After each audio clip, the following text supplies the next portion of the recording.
All right, so this is going viral right now. Peter Thiel has relocated to Argentina due to concerns over the direction of the United States' future and is already hosting dinners with local economists about the Antichrist. All right, let's watch this video. A storm is rolling in over Argentina.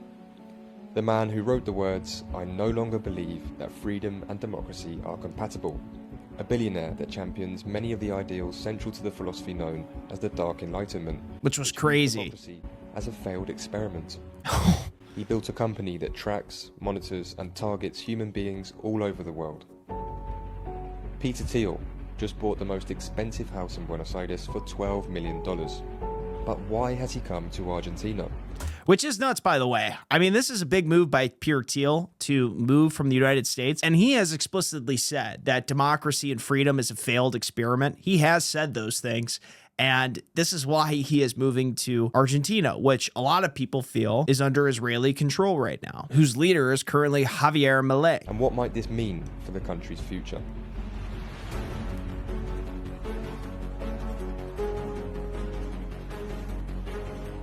Wait, but I must confess that over the last 2 decades, I have changed radically on the question of how to achieve these goals. Most importantly, I no longer believe that freedom and democracy are compatible, this is how these guys think. It shows you where his priorities are, because he is so unpopular in the United States, and the cat is out of the bag with the companies he controls, such as Palantir. And I think he's leaving because he's so unpopular in the United States, and everyone now is just calling him the Antichrist. And I think in his mind, he thinks he's so important because he's saying, I've built these billion-dollar companies. I have done so much for the United States. And I'm not advocating for Peter Thiel whatsoever. He was closely tied to Jeffrey Epstein. He knew Jeffrey Epstein. And with certain things he has talked about with the Antichrist and Book of Revelation and saying, how can we stop the Book of Revelation from happening? So why has Peter Thiel bought the most expensive house in Buenos Aires?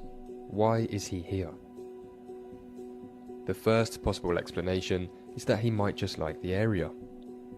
Palermo Chico is the most exclusive neighbourhood in Buenos Aires, and Thiel's massive 17,200 square foot home is right in the middle of it. That's crazy. Now, I'd never usually stand outside of somebody's home and film it, but I didn't feel too bad in this case, given Thiel's affinity for surveillance.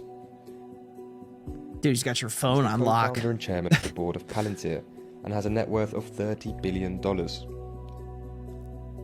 For him, buying this home is like someone with a net worth of $100,000 buying a home for just $40. That's Perhaps wild. He just did it because he could. But given the current political situation here in Argentina, this strikes me as unlikely. That's crazy. The second possible $40 is that Thiel sees Argentina as a fertile ground to sow the seeds of the Dark Enlightenment. He's a prominent financial backer and key figure of this Silicon Valley-born philosophy that argues democracy has failed and that society would be better run as if it were a tech startup, meaning one founder at the top making unilateral decisions with no need to ask voters for permission.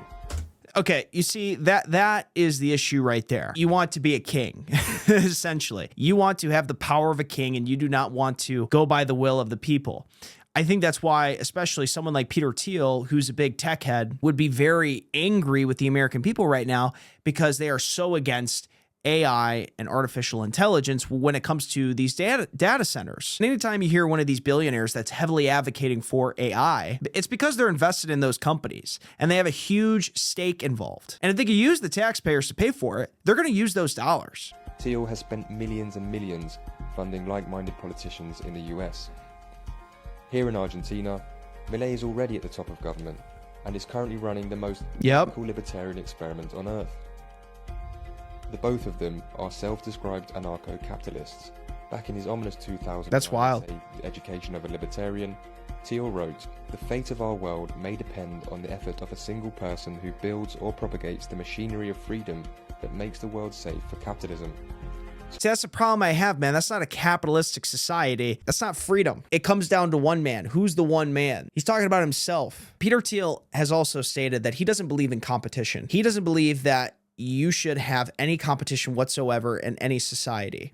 He believes in monopolies. He believes in a monopoly of power, meaning that you crush your enemies, you destroy them, you don't let them have a breath of fresh air to even have any chance of succeeding, and you destroy them and you build monopolies. by any means necessary. Third and final, fairly simple explanation. There's just huge amounts of money to be made for Thiel and Palantir. It's a huge ass house, dude. His flourishing ideological friendship with Milei could open many doors for him in the near future. That's crazy. Palantir has made huge sums of money operating at the heart of US intelligence, which uses its software for population monitoring, tracking migrants, and of course, for war. And tracking... Argentina recently created a new AI... And tracking our own citizens, by the way. security unit, and Milei also just signed an AI collaboration deal with Israel. Oh, God, brother. Thiel names Palantir after Palantiri, the all-seeing stones from Tolkien's Lord of the Rings. What? No, really? He did that? Dude, no way. That's nuts. That's actually hilarious. I kind of respect it, but I don't like it. To see events happening in other times and places. As one of the co-founders of PayPal and the first outside investor in Facebook, Thiel has a knack for finding opportunities early on. I will admit, the guy does have a knack for investing in some of the most profitable companies of all time. I mean, he is a genius investor when it comes to that. Seeing the talent, he is really good at that. What does it all mean for Argentina? Well, the country is being run by a president who worships the free market. Real estate here is currently about 80% cheaper than New York and London. Damn. There's very little tech regulation and a time zone that overlaps with the US East Coast. According to numerous reports, more of Thiel's associates and colleagues might be on the way, as they're looking at properties across the city. So will Buenos Aires become the new hub for Silicon Valley capital? History has shown time and time again that US interests in Latin America are bad news for the people of this region. But Argentina has weathered far worse storms than tech billionaires playing at being supervillains. 30,000 people were murdered or disappeared by the military dictatorship that took power here just 50 years ago. Oh my God. Argentinians have not forgotten. That's crazy. When their democracy is threatened, and they will fight tooth and nail to defend it.